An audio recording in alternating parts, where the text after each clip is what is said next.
ouais, oui. Ah, tiens. Ah ouais, ah, j'adore. Vas-y, continue. Ouais, c'est bien, parfait. Ouais. Salut les passionnés, j'espère que vous allez bien. Et aujourd'hui, on va parler des photos. Des fois, certaines photos communautés que je reçois ou des photos que l'on peut voir au choix des armes de Fun4 Game Studio ou même sur Facebook dans les groupes ne semblent vraiment pas rendre hommage au travail qui a été fait sur la figurine. C'est souvent dû à des photos mal prises et pour pas grand chose, et c'est vraiment dommage de passer beaucoup de temps à peindre une figurine pour qu'au final les gens ne puissent pas apprécier votre travail. Dans cette vidéo, on va donc voir ensemble comment prendre de belles photos avec un setup qui vous coûtera pas cher et qui va mettre 30 secondes à être mis en place.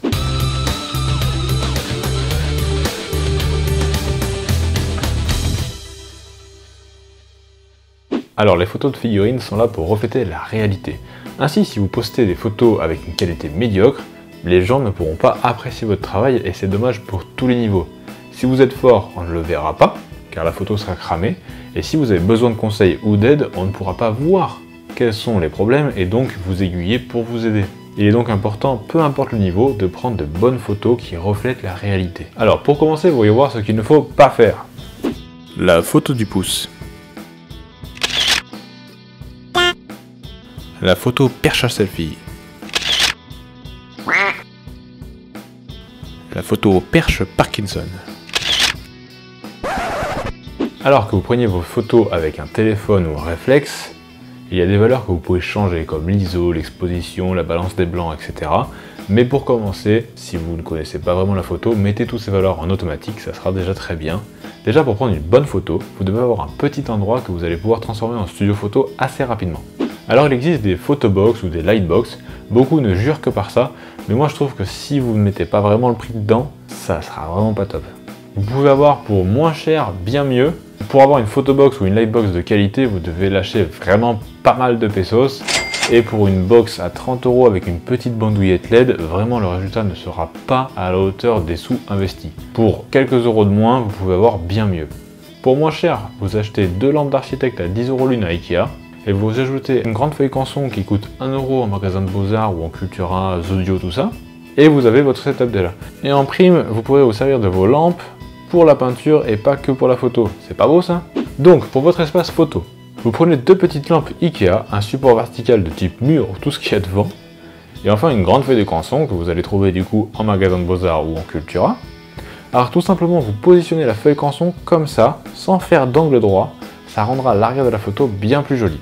Et vous venez éclairer avec vos 2 lampes par devant, de droite et de gauche, en flux croisé, ça donnera une photo comme celle-là. C'est déjà pas trop mal.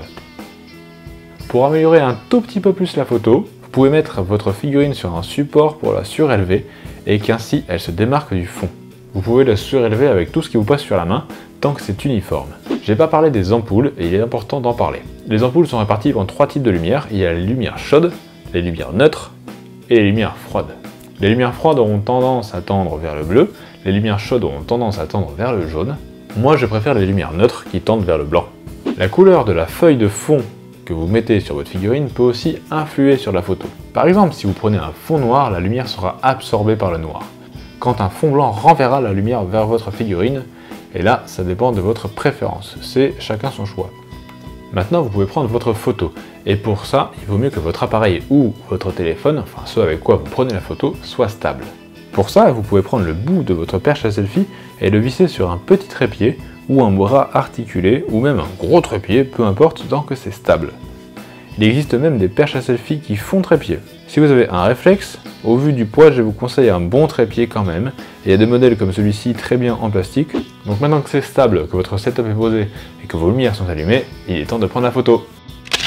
Pour terminer, sur votre ordinateur, vous allez pouvoir faire 2-3 retouches si jamais la lumière était trop claire, trop forte ou que la saturation n'était pas bonne.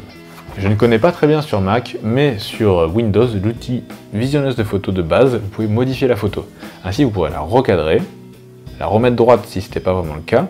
Vous pouvez également légèrement corriger l'exposition, la clarté, la couleur et la saturation de votre photo pour qu'elle reflète mieux la réalité. Quand vous avez fini les réglages sur votre photo, prenez votre figurine et mettez-la à côté pour comparer. Ces retouches servent surtout à corriger les petites erreurs de réglage que vous auriez pu faire, ou que l'appareil photo aura fait en automatique. Ne tombez pas dans le vice d'essayer d'augmenter la saturation à fond ou le contraste pour avoir un meilleur résultat. Votre figurine ne changera pas, soyez fiers de ce que vous faites. Et voilà, votre photo est prête. Vous pouvez voir ici la même figurine prise avec un réflexe et avec un téléphone pour voir la différence. Tout est en automatique. Et voilà, vous savez maintenant comment prendre des photos un peu plus jolies que simplement avec vos doigts, et ainsi mieux la montrer aux autres peintres pour qu'ils puissent soit mieux vous conseiller, soit mieux apprécier votre travail. J'espère que cette vidéo vous aura plu, j'espère que vous aurez appris quelque chose. Si c'est le cas, n'hésitez pas à lâcher un petit pouce en l'air, à laisser un commentaire à la vidéo si vous avez des questions, et à vous abonner, c'est l'abonnement et la cloche en même temps, et aussi à partager la vidéo, c'est le plus important. Merci beaucoup. Et en attendant la suite, je vous dis bon jeu, bonne peinture, ciao.